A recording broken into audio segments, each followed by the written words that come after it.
Bom, pessoal, na questãozinha de número 21, ele fala o seguinte: esse é o gráfico de uma função f, com domínio real e contradomínio real, dada por essa lei de formação aqui. O m tem que ser diferente de zero, porque senão a função deixa de ser do segundo grau, né? Se o m for zero, vai anular o termo de grau 2, aí passa a ser uma função de primeiro grau. E ele fala que esse gráfico que está aqui ilustrado na lousa é o gráfico referente a essa função. E aí ele quer que você diga qual é o sinal de cada um dos parâmetros, do m, do n e do p. Bom, só pelo fato da parábola já estar com a concavidade para baixo, nós já sabemos que o a da função, que no caso aqui é representado pelo m, ele tem que ser negativo. Tá? Então o m ele está sendo negativo porque a parábola tem a concavidade para baixo. Você olha e já nota isso. Outra coisa que você pode perceber é que essa função, essa parábola, ela toca o eixo y num ponto que está acima da origem, ó, acima do zero, né? Isso quer dizer que esse ponto onde a parábola toca o eixo y, nós já sabemos que é o c da função. E o c da função é representado por esse valorzinho aqui, p. Né? Então nós já sabemos que o p terá que ser um valor positivo só em perceber que a parábola está tocando o eixo y num ponto acima do zero. Né? Lembre-se que nós combinamos que o lugar onde a parábola toca o eixo y é o c da função. Como está tocando num ponto acima do zero, então o c da função é positivo. Então o p, que representa o c da função, está sendo positivo. Show? A grande dúvida do aluno, geralmente, é com relação ao n, que no caso aqui é o b da função. Bom, vale você observar, vale ressaltar o seguinte: nós sabemos que o x do vértice nessa função está sendo negativo, porque ele está à esquerda do zero, né? Então eu já posso começar dizendo que o x do vértice tem que ser algo negativo. Só que o x do vértice ele é menos b sobre 2a. Então menos b sobre 2a tem que ser algo negativo nessa questão, tá? E aí eu vou chamar a sua atenção para o seguinte: podemos fazer assim, ó. Se eu multiplicar aqui por menos 1, a minha inequação, aí eu vou ter que b sobre 2a está sendo o quê? Estou multiplicando por menos 1 para deixar isso aqui positivo. Aí inverte o sinal, né? Quando multiplica por menos 1, multiplica por um número negativo, eu tenho que inverter o sinal na equação. Então vamos lá. Esse sinal que é de menor vai passar a ser de maior. E 0 multiplicado por menos 1 dá o próprio zero, né? Aí eu fico com essa situação aqui. Bom, mas eu estou querendo descobrir o valor do b, ou melhor, o sinal do b.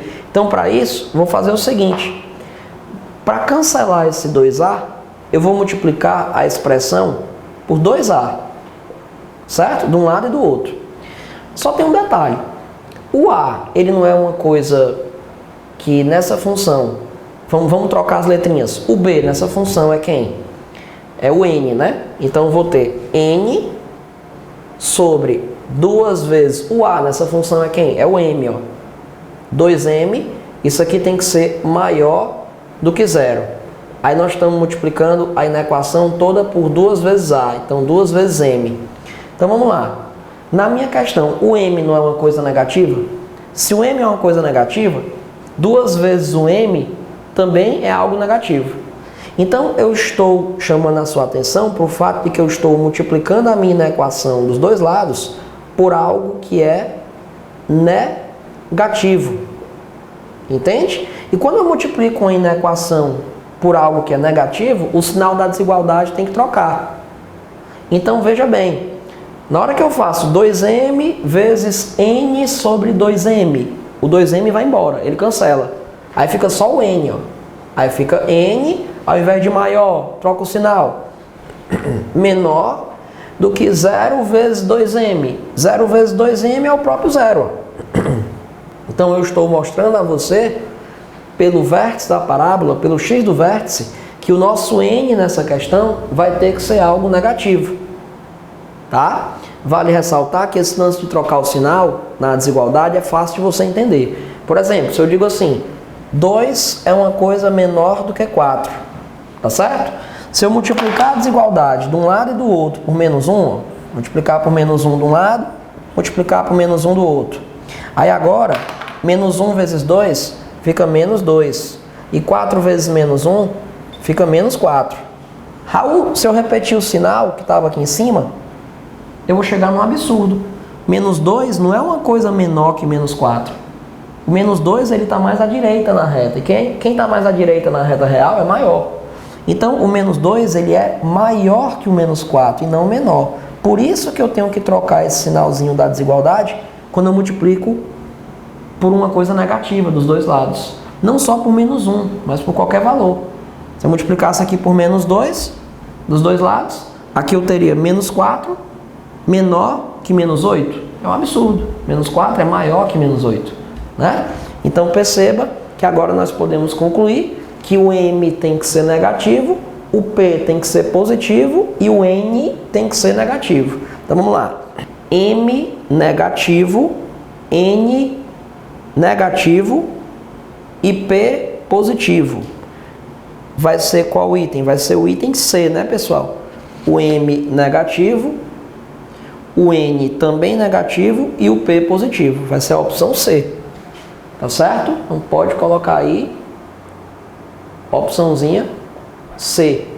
Então nesse tipo de questão, para analisar o sinal dos parâmetros da função, você já consegue perceber direto que o A da função é pela concavidade, o C da função é pelo toque no eixo Y e o B da função você descobre pelo X do vértice.